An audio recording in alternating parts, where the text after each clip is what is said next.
साहब श्री ने कहा कि बस इतने से घबरा गए, इतने ही से घबरा गए, अभी तो कुछ दिन के लिए नहीं दिखाई देता हूँ, कभी ऐसा भी होगा जब मैं शरीर में दिखाई ही नहीं दूंगा, परंतु आपका मन ही मुझसे मिलेगा। आज भी आपका मन ही मुझसे मिलता है और आगे भी आपका मन ही मुझसे मिलेगा।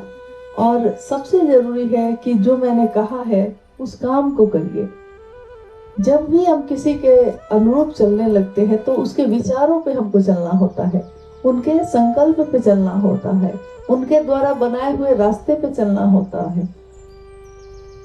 कल एक गुरुवान ने कहा कि कुछ गुरु भाई लोग कहते हैं कि हम भी तो महादेव का ही काम कर रहे हैं, हम नहीं ही जाएंगे साहब के पास, नहीं ही साहब का नाम लेंगे तो क्या होगा, साहब भी तो कहते हैं कि महादेव का ही नाम लेना है, साहब ने कहा है कि मेरी तस्वीर लगाना, साहब ने कहा कि मेरे से दर्शन करना जरूरी है, साहब ने तो कहा कि महादेव से मिलना। तो आप कहते हैं महादेव से मिलने के लिए हम महादेव का ही तो काम कर रहे हैं।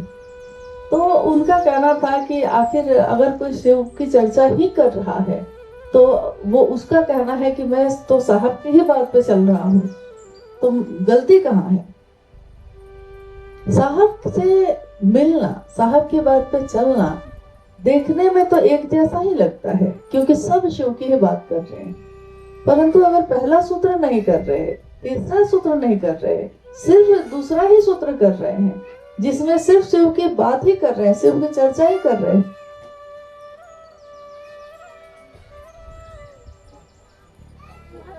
क्या हुआ? अचानक ही बोलने लगा, कुछ चाहिए क्या? कुछ चाहिए? नहीं, दूध चाहिए तो अंदर से दिलवा दूंगा। सोने का जब पूछ लो बेटा बच्चा को कुछ चाहिए तो।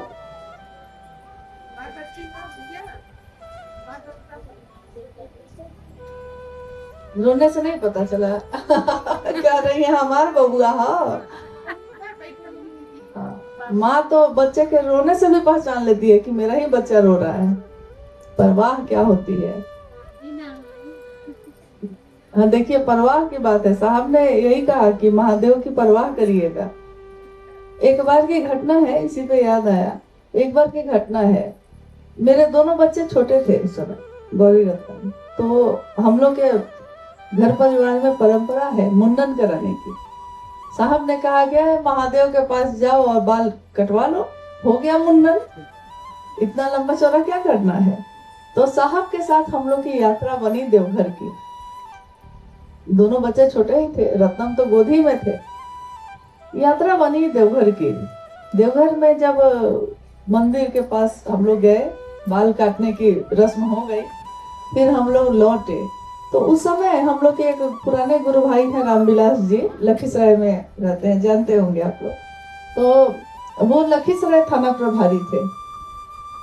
रात में चूंकि देर हो गई देवघर से निकलने में, तो लखीसराय में ठहरने का किया गया। गर्मी का समय था, अप्रैल मई का समय था, काफी गर्मी थी। तो होटल मिल नहीं पाया और थाना के पास ही एक हॉल जैसा था जिसमें ठहरने की व्यवस्था की गई। तो उसी हॉल में एक लाइन से चौकी लगा दी गई। साहब भी एक चौकी पे सोए हैं, एक पे अनु बाबू और गौरी छोटी थी उनके साथ, एक पे हम और रत्नम है। तो इस तरह उस हॉल में एक ही साथ लगा दिया गया। नींद में हम लोग हैं एकदम। नींद ऐसी चीज है कि गर्मी में भी नींद आ जाएगी, मच्छर काटता रहेगा तब भी नींद आ जाएगी। तो थके हुए थे हम लोग, नींद आ गई। सुबह उठे, फिर हम लोग पटना गए। पटना में शाम की चर्चा हो, अगले दिन शाम की चर्चा में वहाँ के गुरु भाई गुरु बहन आए। तो एक गुरु भाई हम लोग के हैं पटना के, उन्होंने साहब से पूछा कि महादेव को गुरु तो मान लिया है, लेकिन उनके लिए परवाह कैसे होगी, ये समझ में नहीं आ रहा है कि परवाह कैसे करेंगे हम लोग। तो साहब ने कहा कि एक माँ अपने बच्चे की परवाह कैसे करती है। बच्चा मेरा है तो उसकी परवाह कैसे करती है, कोई उसको सिखाता है क्या? तब भी वो गुरु भाई नहीं समझ सके। उन्होंने कहा कि जी हो नहीं पा रहा है, अंदर से पैदा नहीं हो रहा है। साहब ने कहा कि मैंने तीनों सूत्र दिया है, तीनों सूत्र इसी बात का वो सिखाता है कि आपके अंदर परवाह, अस्थाई भाव कैसे हो, आपके अंदर परवाह कैसे हो। बातचीत में साहब ने एक बात का जिक्र किया पिछली रात का। हम तो नींद में थे, पता ही नहीं था, लेकिन साहब की नजर आपको नींद में भी देखती रहती है। ये मैंने उस दिन अनुभव किया कि साहब ने कहा कि कल रात हम लोग लखीसराय में सोए थे, तो मैं उधर चौकी पे था, अनुभव थे, फिर बरखा जी थी, छोटा सा बच्चा है सोया हुआ है, और मैंने देखा कि नींद में ही, मतलब बरखा एकदम नींद में है और रत्नम जो है चौकी से गिरने लगा। सुनी होगी, सरिता हंस रही है। हाँ, बच्चा चौकी से गिरने लगता है ना, तो नींद में ही माँ नींद में है, जगी भी नहीं है, और उसने हाथ बढ़ा के बच्चे को खींच लिया है और फिर सो गई है। मतलब नींद ऐसा होता है, ऐसा सही में होता है। नींद में साहब ने कहा कि मैंने देखा कि इसने बच्चे को खींचा है और सोई ही हुई है, नींद में ही है। नींद में भी उसको पता है कि मेरा बच्चा गिर रहा है।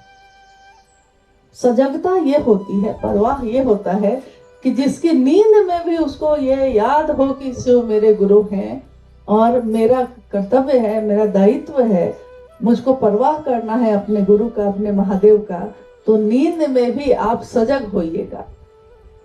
इसीलिए साहब श्री ने एक बार, जब नेताजी सुभाष चंद्र बोस स्टेडियम है कोलकाता का, उसमें एक संगोष्ठी हुई थी, जिसमें मुझको लगता है कि आप में से शायद कुछ गुरु भाई गुरु बन गए होंगे। आप लोग गए थे उसमें?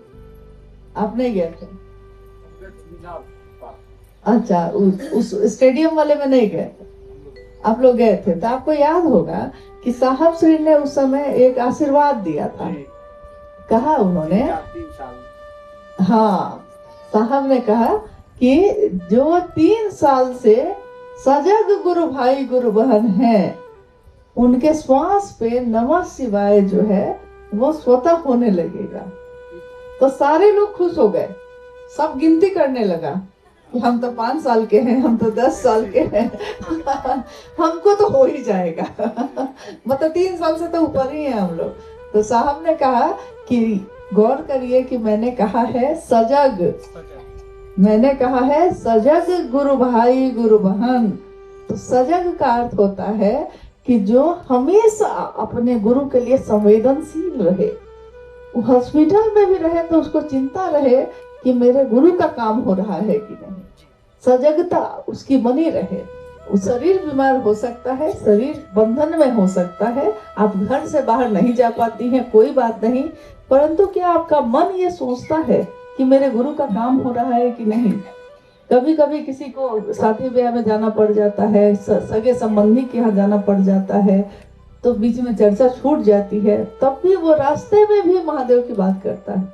वहां शादी में गया है, शादी के माहौल में भी उस व्यक्ति को जो शिव का शिष्य है, उस समय भी उसको यही समझ में आता है कि किसी से महादेव की बात हो जाती, तभी शादी में आना सफल हुआ, यानी सजगता है। तो बाद में साहब ने इसकी व्याख्या की थी कि सजग कहा मैंने ये नहीं कहा कि गिनती पे, गिनती से तो बहुत लोग 30 साल के भी हैं, कुछ लोग तो अति प्राचीन भी है, मुझसे भी पहले के हैं। साहब ने कहा कि अति प्राचीन है, कहते ही हैं यारे साहब तो मेरे सामने ही पैदा हुए कोई कोई तो ये भी कह देता है, तो कहता ही है। तो साहब ने कहा कि अति प्राचीन लोग भी हैं, परंतु सजग हैं कि नहीं महत्वपूर्ण ये रखता है। इसलिए महादेव की परवाह करने की कोशिश की जाए।